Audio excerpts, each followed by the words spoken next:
Good afternoon, everyone. Last session we discussed about this nasopulmonary drug delivery system, so we'll continue from the same. So this session we are going to discuss about pulmonary drug delivery system. So last session is all about nasal, which means the drugs which are delivered to the upper above the nasopharynx. All such drugs will be coming under this nasal drug delivery system, and the drugs which will be released to either upper respiratory tract or lower respiratory tract, that is below the nasopharynx, it is called as pulmonary drug delivery system. So before we get into the systems, we should first know what is the anatomy of our lungs, so then we can see which drugs are capable to get released in the upper respiratory tract and which drugs are capable to be released under lower respiratory tract. So let us get into the details. So first, let us see the content. So what this session is all about. This session is all about three things. One is the anatomy of pulmonary system, delivery systems, what are the various pulmonary delivery systems, advantages of pulmonary drug delivery system. So first the topic is what is the anatomy of pulmonary system. So as you can see, the respiratory tract have been shown in this slide. So we can see the upper respiratory tract, all this is trachea, all the C-shaped cartilaginous rings, and we have this bronchi, we have the bronchioles. These bronchioles end up in the alveoli where the effective gas exchange takes place. So whatever the drug which you are designing to deliver in the pulmonary drug delivery systems should be compatible with this anatomical era. So if there is any incompatibility or if there is any reactions in between this anatomical parts, it can result in drug non-compliance, it can result in therapeutic failure. So hence it should be subtle in its pH, it should be active against this environmental this surrounding anatomy, and it should release the drug into this alveoli. So here is a small description about the lungs and the tissue.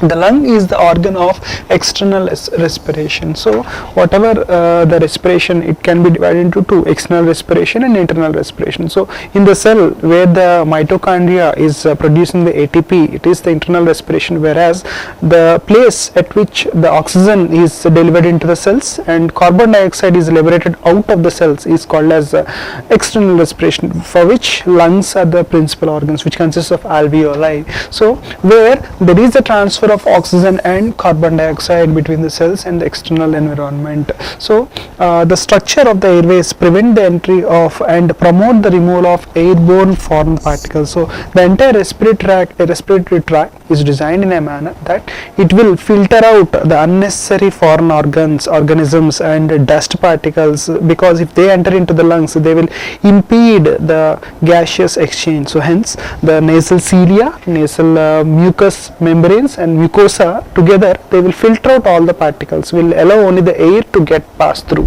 So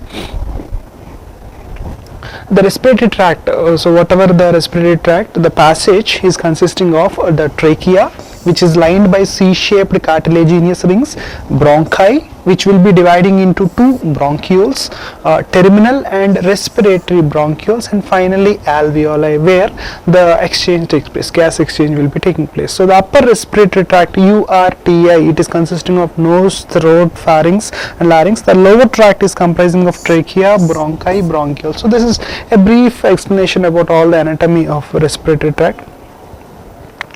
So trachea branches into two main bronchi. The right bronchus is wider and leaves the trachea at the smaller angle than the left, and so there are two lungs, pair of lungs. So the right bronchus is usually larger because due to the larger surface of this right lungs, and the connecting airways are lined with the ciliated epithelial cells. The reason why cilia are present are they will drive away the mucus out of these lungs. So what are the various pulmonary delivery systems? So pulmonary delivery systems are aerosols. So aerosols are mainly meant for delivering particulate drug materials. So particles in the range of microns will be impinged onto the respiratory tract. Suppose there is a patient with asthma, there is a patient who is having COPD.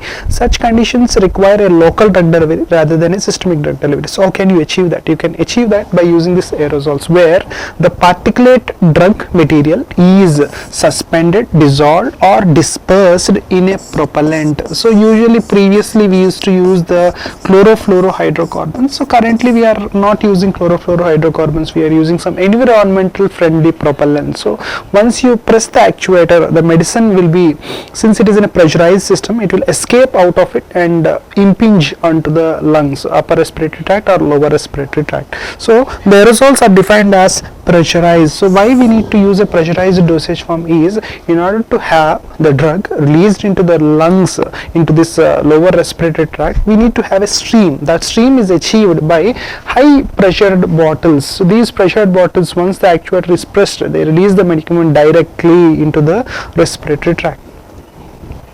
So there are three main types of aerosols. So depending on the construction and how they were formulated, they can be classified as pressurized metered dose inhalers, dry powder inhalers and nebulizers. So let us go through them one by one. So first one is pressurized metered dose inhalers. So once you see the construction of an aerosol, if you see a deodorant or a spray, once the actuator is pressed, the medicament is released all at once. So there is no dose control. Such a problem can be overcome with the help of this pressurized metered dose inhalers, where there is a dose control. So no matter how much time you press the actuator, only precise amount of drug will be loaded into that metered chamber. Only such amount of drug will be released into the lungs. So this is very helpful, especially for potent drugs such as steroids or anti-inflammatory drugs or anti-asthmatic drugs. Suppose the patient forcefully presses the actuator, it may contribute to overdosing. Such overdosing can be prevented with the help of this metered dose inhalers, where only a controlled amount of drug will be released into the respiratory tract. So that's the main advantage of pressurized metered dose inhalers, to have a dose control. And whatever the containers, so containers are designed in a manner that they will withstand high amounts of pressure even at high temperatures. Why? Because the aerosols are produced at one place, they will be released at other place where there may be temperature fluctuations. We know that higher the temperature, higher will be the expansion of the product, which will leads to increased volume and may result in damage of the container or hazards due to this container usage. In order to prevent that, they will be checked during the formulation. They have to withstand all this pressure and temperature fluctuations. So propellants. So what are the propellants previously used? They were of chlorofluorohydrocarbons. They are not environmental friendly. Why? Because they used to deplete the oxygen. They used to react with the ozone, convert into oxygen, which have resulted in harmful UV radiation to reach the earth. Hence, they were replaced with some safe alternatives like hydrocarbons, which are much more safer, do not cause any damage to the ozone layer. They are in such a manner they are environmental friendly. So whatever the propellants we are using, sometimes we may use a combination, sometimes we have a medicine plus propellant composition. So we need to calculate the vapor pressure. So we can take the help of Dalton's law, where the sum of individual partial pressures is equal to the sum total partial pressure of the system. So we will use this equation to calculate how much is the pressure generated inside, and such that we can design a suitable container that can withstand the inner pressure and which will not lead to hazards to the user or the manufacturing person. So metering valve. So these aerosol containers will be having a metering valve, which will be helpful in dose control. Even though the patient is pressing the actuator for longer period of time, it is not going to affect the amount of drug release. So even though you press it hard, it will release only 5 micrograms. Even though you press it gently, it will release 5 micrograms. That's the beauty of metered dose inhaler. So next is a dry powder inhaler. Cipla company have recently launched these dry powder inhalers, where the powder is in a nebulized form and it is in a powder form. There is no propellant. So we will use a ultrasonic inducer, or we will use some electric propulsion system to release the drugs directly into the respiratory tract. So that is a dry powder inhaler.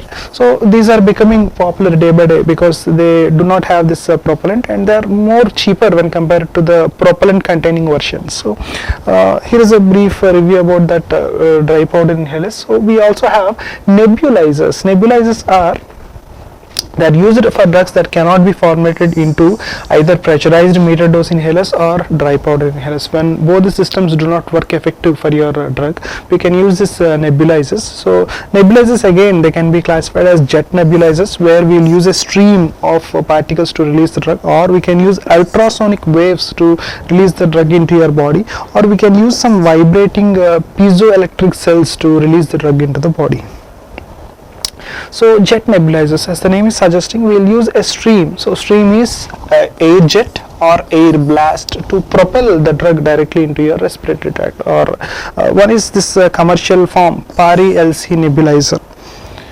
So ultrasonic nebulizer, as the name is suggesting, here we will be using compressions and rarefactions of ultrasonic waves to release the drug, to impinge the drug particles directly into the lungs. So we also, what are the advantages and disadvantages of these systems? So smaller doses can be administered locally. So if you are using a pulmonary drug delivery system, so there is no problem of systemic effects. So we'll have much quicker local effect. So reduce the potential incidence of adverse systemic effects. Since the drug is released locally, we don't have a wide variety of systemic effects. So it is used when a drug is poorly absorbed orally. Some drugs, they have poor bioavailability. In such cases, example is sodium chromoglycate, so mast cell stabilizer. We can use this in the form of aerosol to have the drug directly released into the lung. So it is used when the drug is rapidly metabolized orally. Some drugs, they are subjected to first pass metabolism. In such cases, we can have an alternative route, that is this pulmonary drug delivery system. So these are all the references to have this topic. So with that, we concluded this pulmonary drug delivery system. So in the coming session, we are going to discuss about targeted drug delivery systems, in which we have nanoparticles, liposomes and neosomes. So see you in the next session. Thank you.